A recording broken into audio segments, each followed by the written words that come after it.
कहा था कि आपको हल्के में न लिया जाए, नहीं तो आप तांगा पलट जाएंगे। इशारा किसके तरफ था? नंबर एक। दूसरा सवाल है कि कुछ राज्यों में मुसलमान ये मांग कर रहे हैं कि रमजान के दौरान उन्हें 1 घंटे पहले छुट्टी दी जाए। क्या महाराष्ट्र में भी इस तरीके की आप लोग सोच रहे हैं? नहीं, देखिए, क्या कहा पहले आपने कि मुझे हल्के में नहीं ले। ये तो मैंने पहले ही कहा है, जिन्होंने मुझे हल्के में लिया है। मैं एक कार्यकर्ता हूँ, सामान्य कार्यकर्ता हूँ, लेकिन बाला साहब और दिघे साहब का कार्यकर्ता हूँ। ये समझ के मुझे सबने लेना चाहिए, और इसलिए जब हल्के में लिया तो 2022 में टांगा पलटी कर दिया, सरकार को बदल दिया। आम लोगों के मन की सरकार को हमने लाया वहाँ पर, और डबल इंजन की जो लोग चाहते थे, डबल इंजन की सरकार चली। और देखो, मैंने उस वक्त कहा था विधानसभा के पहले मेरे भाषण में कि मैं और देवेंद्र जी 200 से ज़्यादा सीटें लाऊंगा, तो 232 सीट आई है।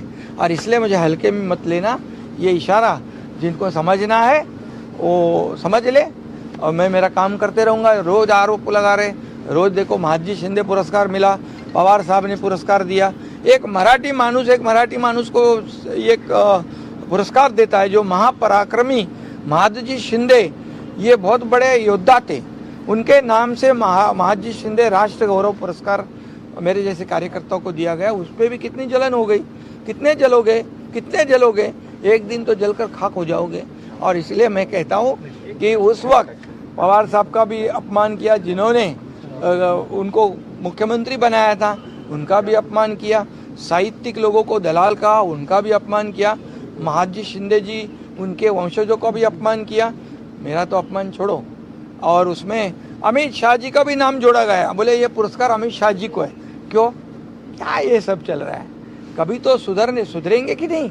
और इसलिए मैं अभी भी कहता हूँ, देखो, मुझे कितने भी आरोप लगाओ, कितनी भी गालियाँ दो, लेकिन जब तक ये पूरी जनता महाराष्ट्र के हमारे साथ है, तब तक मुझे कोई चिंता नहीं है। वो प्रस्ताव कोई आया नहीं है अभी हमारे पास।